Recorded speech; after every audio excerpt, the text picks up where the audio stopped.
शुभ सकाळ मंडळी, गुड मॉर्निंग. नवीन दिवसाची नवीन सुरुवात. तर आम्ही कुठे जात आहे, फिरायला नाही जात, पण फिरायला जात असते मी रोज. पण आज फिरायलाच जातो एक प्रकारचं. पण जसं आपण व्यायामाच्या निमित्ताने फिरायला जातो तसं नाही जात. तर आमच्या भागामध्ये आता अनंत सात्या निघालेल्या आहेत आणि अशा काही बऱ्याच अशा नैसर्गिक सात्या निघाल्या आहेत, नॅचरल, आणि तेवढ्याच टेस्टी, तेवढ्याच महाग असतात. तर विकत घेण्यापेक्षा आपण सकाळी सकाळी गेलं तर आपल्याला आपल्या हाताने तोडता येतील आणि आपलं थोडासा व्यायामसुद्धा होईल सकाळच्या मोकळ्या वातावरणामध्ये. याच्यासाठी म्हणून बाजूवाल्या ताई आणि त्या ताईची मैत्रीण, त्यांच्यासोबत आम्ही गेलो त्यांच्याच शेताकडे फिरायला. तर आपला व्यायामसुद्धा होतो आणि भाजीला मिळाले तर बरे, नाही मिळाले तर व्यायाम होतो.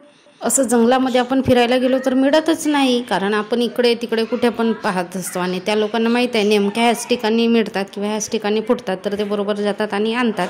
आता आम्ही राहिलो नवीन ठिकाणी, नवीन लोक, तर आम्हाला कुठे माहीत असणार. आणि मार्केटमध्ये तर इतके भरपूर येतात, 350 रुपये पाव आहे आणि ह्या वल्ल्या वस्तू असतात, एकदम थोडेच मिळतात.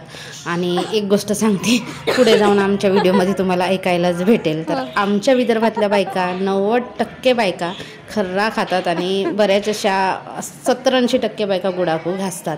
चांगल्या पण घासतात, गावखेड्यातल्या तर घासतात, पण बऱ्याच चांगल्या पण बायका घासतात. तर त्यांच्या त्या गप्पा गोष्टी आहेत बघा, ऐकून घ्या तुम्ही. ती सवय लागली माणसांना, बायकांना खर्रा खायचे, तर माहीत नाही असा काही टेस्टी असतो. वास तर इतका भयानक खराब वास येतो, मला नाही आवडत अजिबात.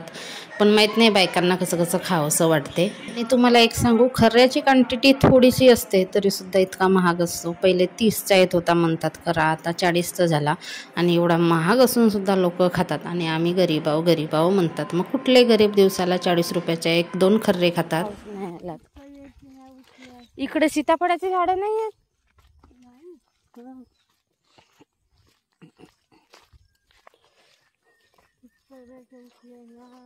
हट, गुडाख होय का, सारा होकटाच खर्रा वास येते यायचा. हट हट, तिकडे छोकटाच वास येते. गुडाखो काऊन नाही सोडा तर ना, का होय हा?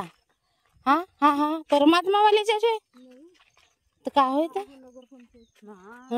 घन कचरा इकडे बनला. मग गेट लावला राहते, मग वावरात कसे जातात, मग गेट बनली तर हो का. हा तर बांधाय मध्ये बी बनवला हो. धुरे इकडे चला कोणीकडे फुटतात तिकडे चला. घन कचरा व्यवस्थापन पहिले नव्हता, रस्ता होता, खोलला आहे तो. हो ना, कसे रुंदला तर मग कसे जातील तर लोक. वावरात जाणे वाल्याची आफत आहे ना. मग नाही, हाच तर खोलला आहे ना, ते चिपकवले असतील तारायले, चिपकवले म्हणजे अशी गुंडरी मारली असतील, पण हाच खोलला आहे.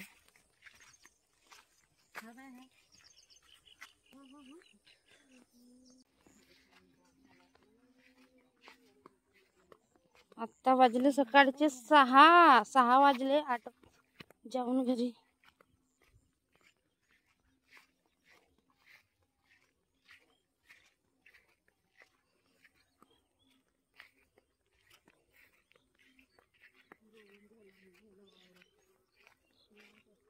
रोवणा झाल्यावर नाही आल्या का वावरात?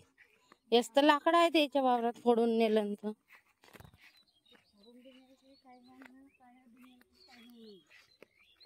फोडावले बी लागते ना, हेक टाकत. तेल मुंग्या दिसले बाबा. हा चांगला धान आहे याचा. तेल मुंग्या आहेत. किती लाकडं आहे त्याच्या वावरात. हो का.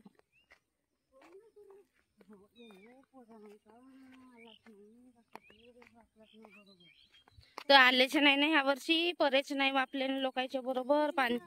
पाणीच बरोबर नाही तर मग आता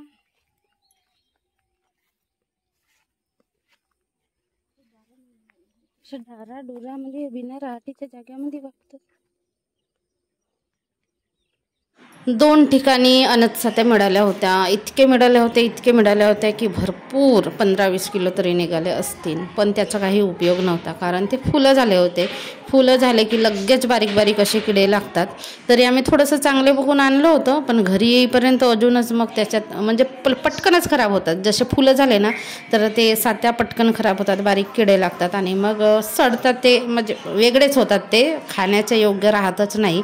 मग आम्ही आणलं होतं थोडे, पण मग फेकून दिले घरी आणल्यानंतर. मग संध्याकाळी अजून परत गेलो होतो तर तिकडे सुद्धा तसंच भरपूर निघाले होते, पण तिकडे पण फुलं झाले होते. कारण कोणी बघत नाही ना, त्यांचा कालावधी जास्त नसतो. जसे ते जमिनीतून निघतात अशा दोंड्या असतात, तर त्या दोंड्या आणलं आणि पटकन भाजी केली तर ठीक. मग ते राहिले ना असे 24 तास वगैरे राहिले तर असे छत्ते बनतात. मग ते छत्ते बनले की लगेच किडे लागतात, खराब होतात, अड्या वगैरे लागतात. मग ते खाण्यायोग्य अजिबात राहत नाही. तर कसं आपण नवीन आहो ह्या ठिकाणी आणि आपल्याला काही माहीत नाही आहे, इथे फुटतात तिथे फुटतात किंवा इथे निघतात तिथे निघतात. आणि ज्यांना माहीत आहे ते कधी आपल्या डोक्यातून विसरून जाते, इथे निघाले नाही निघाले असं वगैरे असतं की नाही. मग लक्ष नाही गेली तर मग ते खाण्यायोग्य राहत नाही, खराब होतात. तर असंच काहीसं झालं. फिरून आलो आम्ही तिकडून. मग घरात स्वयंपाक होता, स्वयंपाक केलं, मग घरातली कामं केली. मग रुद्रांशची शाळेची टायमिंग झाली, मग रुद्रांश शाळेत गेला. असं होता काहीसा त्या दिवशीचा दिवस. एवढं फिरून काही उपयोग नाही. मिळाले पण ते खाण्यायोग्य नव्हते, तर नाही मिळालेल्याच गिनतीमध्ये झाले. एवढं झालं की आपल्या शरीराचा व्यायाम झाला, आपल्या शरीराचे काही कॅलरी जडल्या आणि आपलं शरीर चांगला झाला. म्हणजे आपल्या शरीराचे